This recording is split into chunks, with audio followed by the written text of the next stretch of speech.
Daniel chapter 2 हमें एक ख्वाब के बारे में बताता है जिसे बेबीलोन के बादशाह नेबुकदनेस्सर ने देखा।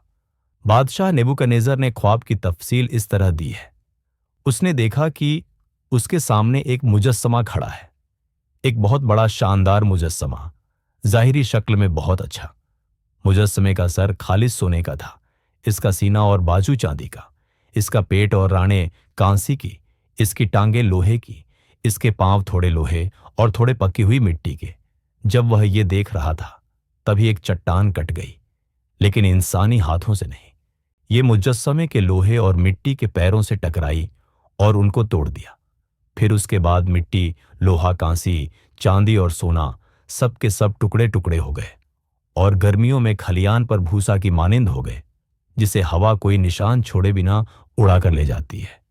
लेकिन वह चट्टान जो मुजस्समे से टकराई एक बहुत बड़ा पहाड़ बन गई और पूरी जमीन को भर दिया। वह ख्वाब से इस कदर परेशान था कि कहा जाता है इसकी तशरीह के लिए अपने जादूगरों और नजूमियों को बुलाया। जब वह ऐसा ना कर सके तो बादशाह नाराज हो गया और उनके लिए फांसी का हुक्म जारी कर दिया। ये सुनकर हजरत दानियाल ने जादूगरों और नजूमियों की जान बचाने के लिए मदाखलत की और ख्वाब की ताबीर करने की पेशकश की। खुदा के इल्हाम से दानियाल इस ख्वाब की ताबीर करने के काबिल थे, जिसको वह इस तरह बयान करते हैं। ये एक ख्वाब था और अब मैं बादशाह को इसकी ताबीर बताऊंगा।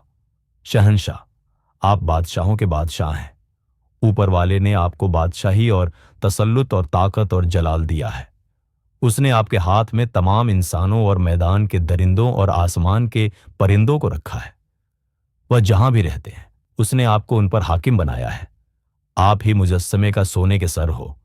आपके बाद एक और सल्तनत आपसे कमतर होगी। उसके बाद एक तीसरी सल्तनत कांसी की पूरी जमीन पर हुक्मरानी करेगी। आखिर में एक चौथी सल्तनत होगी, लोहे की तरह मजबूत, क्योंकि लोहा हर चीज को टुकड़े टुकड़े कर देता और तोड़ देता है। जिस तरह लोहा चीजों को टुकड़े टुकड़े कर देता है, इसी तरह यह तमाम चीजों को कुचल कर तोड़ देगा।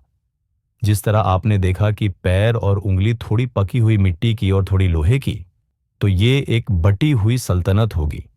लेकिन अभी तक इसमें लोहे की कुछ ताकत होगी, जैसा कि आपने लोहे को देखा मिट्टी के साथ मिला हुआ। जैसा कि उंगलियां थोड़ी लोहे की और थोड़ी मिट्टी की थी, यह सल्तनत थोड़ी मजबूत और थोड़े टूटने वाली होगी। दानियाल के मुताबिक मुजस्समे के मुख्तलिफ हिस्से 4 सल्तनतों की नुमाइंदगी करते हैं जो जमीन पर हुकूमत करेंगी, एक के बाद दीगरे। दानियाल वाजह तौर पर हमें बताते हैं कि इन सल्तनतों में से पहली, जिसकी नुमाइंदगी मुजस्समे के सोने के सर से होती है, बेबीलोनियन एम्पायर है, जो दानियाल दौर में इक्तदार में थी। तो बाकी 3 सल्तनतें कौन सी हैं? दूसरी और तीसरी सल्तनतों की शनाख्त के बारे में कयास करने की जरूरत नहीं, क्योंकि डैनियल 8 एक विजन को बयान करता है जो दानियाल ने देखा, और वह हमें ये मालूमात खुद ही फराहम करता है। दानियाल बताते हैं कि बादशाह बेलशाज़र की हुकूमत के तीसरे साल में मैं दानियाल ने एक विजन देखा। उसके बाद जो मुझे पहले जाहिर हुआ था, मैंने देखा कि मैं एलाम के इलाके में सूसा कले में हूं। विजन में मैं इलाम नहर के किनारे था। मैंने ऊपर देखा और मेरे सामने 2 सींग वाला मेंढा नहर के पास खड़ा था। उसके सींग लंबे थे, एक सींग दूसरे से लंबा था, लेकिन बाद में बढ़ गया। मैंने मेंढे को मगरिब, शुमाल और जुनूब की ओर बढ़ते देखा।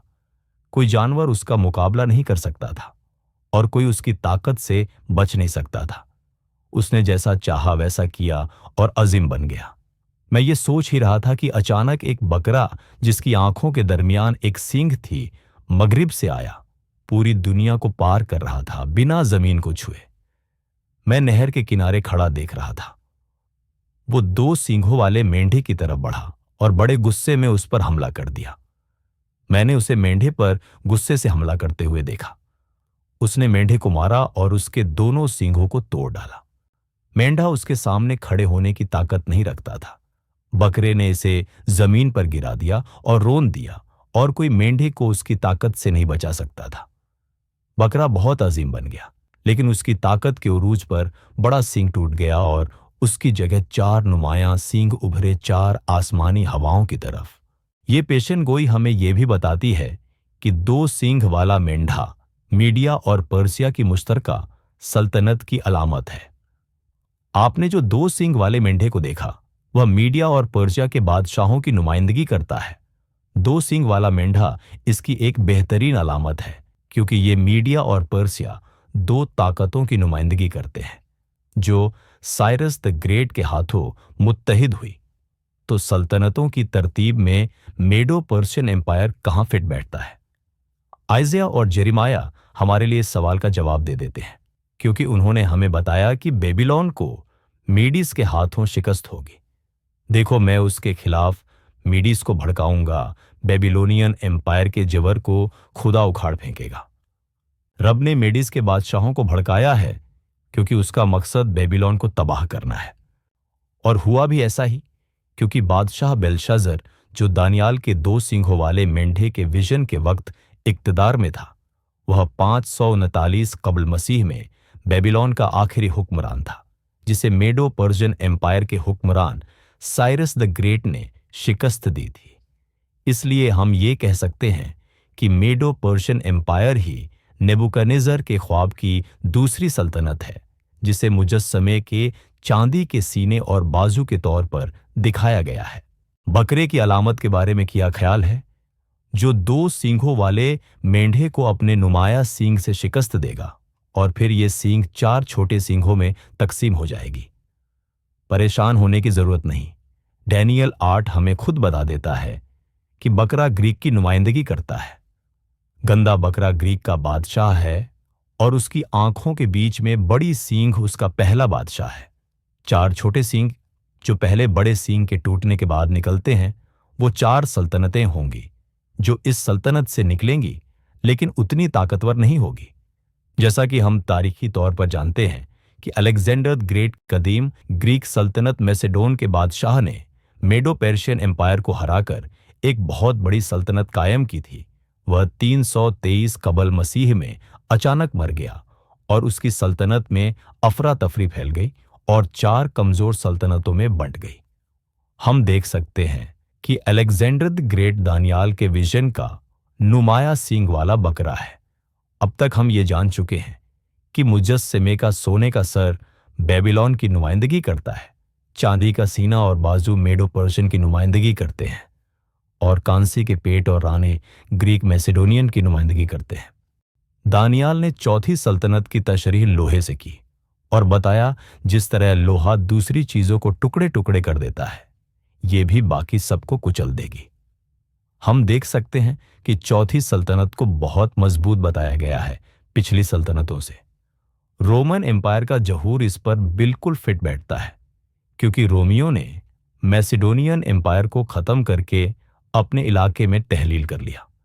रोमन एम्पायर बढ़ते बढ़ते एक बहुत बड़ी सल्तनत बन गई और दुनिया के बहुत बड़े हिस्से पर कब्जा कर लिया।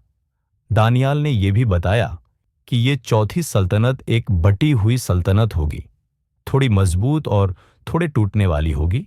ये भी रोमन एम्पायर की वजाहत करता है। चौथी सदी के आखिर तक रोमन एम्पायर दो हिस्सों में बंट गई, वेस्टर्न रोमन एम्पायर और ईस्टर्न रोमन एम्पायर। अग्रचा रोमन एम्पायर कमजोर हो गई थी, फिर भी दोनों रोमी सल्तनतें दुनिया की मजबूत सल्तनतों में शामिल रहीं। अब हमने नेबुकदनेस्सर के ख्वाब की चार सल्तनत की निशानदेही कर ली है: Babylonian empire, Medo Persian empire, Greek Macedonian empire और रोमन एम्पायर। अब चलिए नेबुकदनेस्सर के ख्वाब के आखिरी हिस्से को देखते हैं। जब वह देख रहा था, एक चट्टान कट गई, लेकिन इंसानी हाथों से नहीं। इसने मुजस्समे के लोहे और मिट्टी के पैरों को मारा और उनको तोड़ दिया। फिर उसके बाद लोहा, मिट्टी, कांसी, चांदी और सोना सब के सब टुकड़े टुकड़े हो गए। लेकिन वह चट्टान जो मुजस्समे से टकराई एक बहुत बड़ा पहाड़ बन गया और पूरी जमीन को भर दिया। दानियाल नेबुकदनेस्सर के ख्वाब में जो चट्टान था, उसकी ताबीर पांचवी सल्तनत के तौर पर करते हैं। नोट करें इस आने वाली सल्तनत की अहम खुसूसियात। पहली, खुदा इसे कायम करेगा। दूसरी, ये एक बहुत बड़ा पहाड़ बन जाएगी जो पूरी जमीन को भर देगी। तीसरी, इससे पहले की सल्तनतों को कुचल देगी। तारीखी तौर पर सिर्फ इस्लाम ही है जो पांचवी सल्तनत की इन तमाम खसूसियात को पूरा करता है। 7वीं सदी में इस्लाम का ज़ुहूर हुआ, एक ऐसी ताकत के तौर पर जिसने उस वक़्त की आलिमी सल्तनतें, रोमन एम्पायर और पर्शियन एम्पायर को कुचलकर ख़त्म कर दिया और उनकी बहुत सी ज़मीनों पर कब्ज़ा कर लिया, जो आज तक मुसलमानों के हाथ में है। इस्लामी सल्तनत तेज़ी से फैली और इतनी बड़ी बन गई जैसी दुनिया ने नहीं देखा था। इससे पहले आने वाली बुत परस्त सल्तनतों के बरअक्स हज़रत मोहम्मद सल्लल्लाहु अलैहि वसल्लम और उनके सहाबा तौहीद को मानने वाले थे और खुदा के कानून को नाफिज करने वाले थे। नोट करें कि दानियाल ने किस तरह सल्तनतों को एक दूसरे से जोड़ा है। उसने 5 सल्तनतों की बात की जो एक के बाद दीगरे उभरेंगी और बेबीलोन से शुरू होकर खुदा की कयाम की गई सल्तनत पर ख़त्म होगी। तारीख का कोई सिलसिला ऐसा नहीं है जो दानियाल की तरतीब से मुताबकत रखता हो, सिवाय Babylonian empire, Medo Persian empire, Greek Macedonian empire, Roman empire और इस्लामिक एम्पायर। अगली पेशनगोई जिसका हम जायजा लेने जा रहे हैं वह है डैनियल चैप्टर 7 में, जो हमें बताती है कि दानियाल ने 4 दरिंदों के बारे में एक खौफनाक ख्वाब देखा। दानियाल अपना ख्वाब बताते हुए कहते हैं, पहला दरिंदा शेर की तरह था और इसके पर उकाब के थे। मैंने देखा कि उसके पर को फाड़ दिया गया और उसको जमीन से ऊपर उठाया गया ताकि ये एक इंसान की तरह 2 पैरों पर खड़ा हो जाए, और उसको एक इंसान का दिल दिया गया। और वहां मेरे सामने एक दूसरा दरिंदा था जो एक भालू जैसा था। इसके दोनों पहलू में से एक पहलू उठा हुआ था और इसके मुंह में दांतों के दरमियान 3 पसलियां थीं। इससे कहा गया कि उठो और पेट भरकर गोश्त खाओ। इसके बाद मैंने देखा और वहां मेरे सामने एक और दरिंदा था जो एक तेंदुए की तरह लग रहा था, और इसकी पुश्त पर 4 पर थे, एक परिंदे की तरह। इस दरिंदे के 4 सर थे और इसको हुक्मरानी करने का इख्तियार दिया गया था। इसके बाद मैंने अपने रात के ख्वाब में देखा और वहां मेरे सामने था चौथा दरिंदा, खौफनाक, डराने वाला और बहुत ताकतवर। इसके बड़े लोहे के दांत थे। इसने अपने शिकारों को कुचल दिया और खा लिया, और जो बच गए उन्हें पांव तले रोन दिया। ये पहले के सभी जानवरों से मुख्तलिफ था और इसके 10 सींग थे। जैसा कि अभी आप देखेंगे कि ये 4 दरिंदे उन्हीं 4 सल्तनतों की अलामत है जिसे नेबुकदनेस्सर ने अपने ख्वाब में मुजस्समे के तौर पर देखा था। दानियाल ने पहले दरिंदे को एक उकाब के पर वाले शेर के तौर पर बयान किया है। जेरेमायाह ने इस बादशाह की निशानदही पहले कर दी थी जब उसने जेरूसलम की आने वाली तबाही की पेशनगोई की थी। एक शेर अपनी कोह से निकल आया है, कौमों को तबाह करने वाला निकला है, इसके घोड़े उकाब से भी तेज हैं। अफसोस, हम तबाह हो गए। जेरेमायाह की इस पेशनगोई को नोट करें जिसमें जेरूसलम के तबाही करने वाले को उकाब से ज्यादा तेज शेर के तौर पर बयान किया गया है। वो दानियाल के ख्वाब वाले पहले दरिंदे की अक्कासी करता है। तारीखी तौर पर यह बेबीलोन की तरफ इशारा करता है, क्योंकि जेरेमायाह की पेशनगोई के फौरन बाद ही बेबीलोन के बादशाह नेबुकदनेस्सर ने जेरूसलम को बर्बाद कर दिया और बनी इस्राएल को गुलाम बनाकर बेबीलोन ले गया। दूसरे दरिंदे को दानियाल ने एक पहलू उठाए हुए भालू के तौर पर बयान किया है।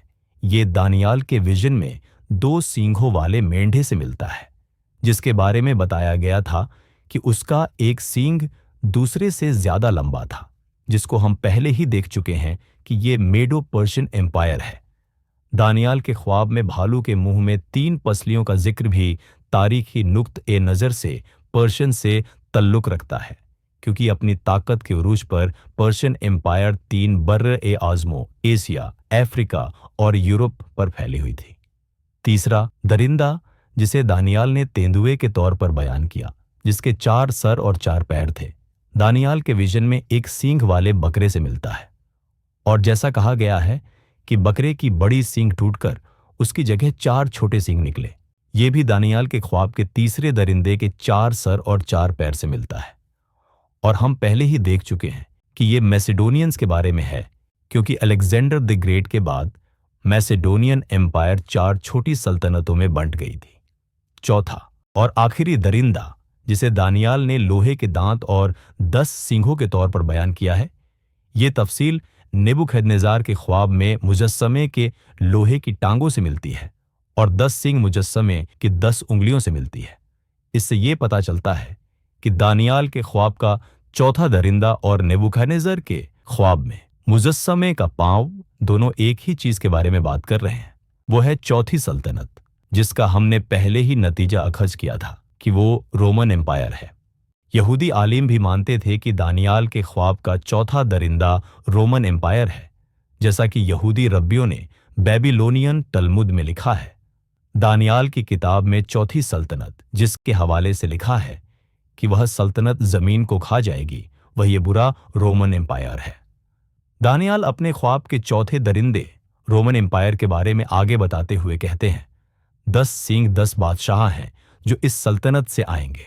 उनके बाद एक और बादशाह आएगा, वह 3 बादशाहों को हरा देगा। वह खुदा के खिलाफ बात करेगा और खुदा के बंदों पर जुल्म करेगा और मुकर्रर अवकात और कवानीन को तब्दील करेगा। खुदा के बंदों को एक जमाने और आधे जमाने के लिए इसके हवाले कर दिया जाएगा, लेकिन दरबार बैठेगा और इसका इक्तदार छीन लिया जाएगा और हमेशा के लिए मुकम्मल तौर पर खत्म हो जाएगा। फिर आसमान के नीचे की तमाम सल्तनतों का इक्तदार खुदा के बंदों के हवाले कर दिया जाएगा। अगर हम तारीख के पन्नों को पलटें तो सिर्फ एक ही रोमन हुक्मरान है जो इन सारी तफसीलात पर फिट आता है, कॉन्स्टेंटीन द ग्रेट। 3री सदी ईस्वी के आखिर में रोमी सल्तनत की हुकूमत में ताकत 4 अफरादों में तकसीम हो गई थी। उस वक़्त कॉन्स्टेंटीन रोम की फौज में एक फौजी कमांडर था, जिसने अपने वालिद कॉन्स्टेंटियस फर्स्ट के मातहत खिदमात अंजाम दी।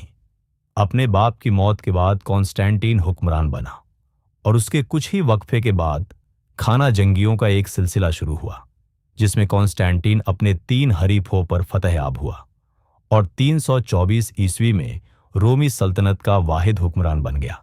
ये दानियाल की पेशन गोई मुमताज बादशाह 3 बादशाहों को हरा देगा की तकमील है। कॉन्स्टेंटीन के वक्त ईसाइयों के बीच जीसस यानी ईसा अलैहिस्सलाम को लेकर बहुत इख्तिलाफ था। कुछ मानते थे कि वो एक नबी थे, कुछ मानते थे कि वो सिर्फ खुदा के बेटे थे, कुछ मानते थे कि वो खुदा के बेटे भी थे और खुदा भी थे मगर सबसे बड़े खुदा नहीं थे, और कुछ मानते थे वो ऊपर वाले खुदा के जैसे ही खुदा थे, वगैरह वगैरह।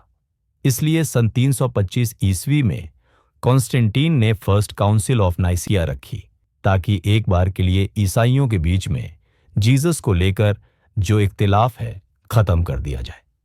हिस्टोरियंस के मुताबिक ये खुद कॉन्स्टेंटाइन था जिसने फर्स्ट काउंसिल ऑफ नाइसिया में सबसे ज्यादा कुफरियाना तजवीज पेश की, जिसे होमोउसियोस कहा जाता है, जिसका मतलब यह है कि जीसस और खुदा दोनों बराबर हैं और उनमें कोई फर्क नहीं है। यहूदियों के नुक्ते नजर से कॉन्स्टेंटाइन की काउंसिल एक कुफरी अमल था, क्योंकि इसने एक इंसान को खुदा का दर्जा मंसूब किया।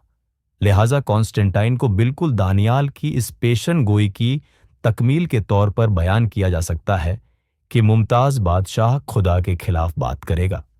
कॉन्स्टेंटीन की इस काउंसिल के बाद जितने तौहीद परस्त थे उनके ऊपर बहुत जुल्म हुआ, इसलिए ये भी दानियाल की पेशन गोई से मिलता है कि मुमताज बादशाह खुदा के बंदों पर जुल्म करेगा। और कॉन्स्टेंटाइन ही था जिसने संडे सैबात को रोमन कानून में लाया, जो तौरात के सैटरडे सैबात के डायरेक्ट खिलाफ था। इसीलिए ये दानियाल की पेशन गोई मुमताज बादशाह मुकर्रर अवकात और कवानीन को तब्दील करेगा को भी पूरा करता है। 7वीं सदी में इस्लाम की आमद के साथ ही रोम की किस्मत बदल गई। इब्तदाई मुसलमानों ने रोमियों को मैदान ए जंग में हरा दिया और उनकी बहुत सी जमीन पर कब्जा कर लिया। खास तौर पर कॉन्स्टेंटिनोपल का शाही महल, जो रोमन एम्पायर की कैपिटल कॉन्स्टेंटिनोपल में था, जिसका मतलब ही था कॉन्स्टेंटीन का शहर।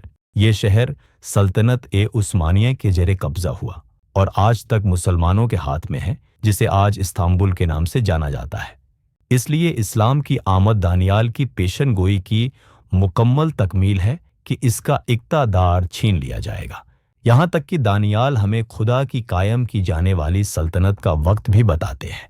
दानियाल ने बताया कि खुदा के बंदों को एक जमाने और आधे जमाने के लिए इसके हवाले कर दिया जाएगा। जमाने के तज़किरे के हवाले से इसकी तशरीह कैसे की जाए? पेशन गोई में जमाने को जिस अरमाइक लफ्ज़ की जगह इस्तेमाल किया गया है, इदानीन का आम तौर पर मतलब जमाने की दो या दो से ज्यादा इकाइयां हैं। ज्यादातर स्कॉलर्स इसको दो जमाना के तौर पर समझते हैं। बाइबल की तफसीर भी हमें बताती है कि यहां जमाने को दो जमाना के तौर पर समझना चाहिए। दानियाल हमें यह नहीं बताता कि एक जमाना कितना लंबा होगा, लेकिन अगर हम एक जमाना को एक सदी मान ले तो ये 350 साल बन जाते हैं। 272 ईस्वी में कॉन्स्टेंटाइन की पैदाइश हुई। इत्तेफाक से इसके 350 साल बाद 622 ईस्वी हिजरत का साल है, जिस साल मोहम्मद सल्लल्लाहु अलैहि वसल्लम ने मदीना की रियासत कायम की। हम देख सकते हैं कि दानियाल की पेशन गोई में जो खुदा के जरिए सल्तनत कायम की जाएगी वो इस्लाम है। खुलासा यह है कि डैनियल चैप्टर 7 में 4 जानवर और डैनियल चैप्टर 2 में मुजस्समे के मुख्तलिफ 4 हिस्से दोनों ही 4 सल्तनतों बेबीलोन एम्पायर, मेडो पेर्शियन एम्पायर, ग्रीक मैसेडोनियन एम्पायर और रोमन एम्पायर की नुमाइंदगी करते हैं, जो जमीन पर एक के बाद दीगरे हुकूमत करेंगी, जैसा कि हमने इस वीडियो में देखा। और इनके बाद जो सल्तनत होगी वह खुदा की कायम की हुई होगी। दानियाल की सल्तनतों को तरतीब से जायजा करते हुए और हकीकी दुनिया के वाकयात से उनका तल्लुक जोड़ते हुए हमें ये नतीजा अखज़ करना चाहिए कि तमाम तारीख में ये पेशन गोई मोहम्मद सल्लल्लाहु अलैहि वसल्लम की नबूवत के जुहूर और आलिमी ताकत के तौर पर इस्लाम के उरूज के अलावा किसी और का हवाला नहीं देती।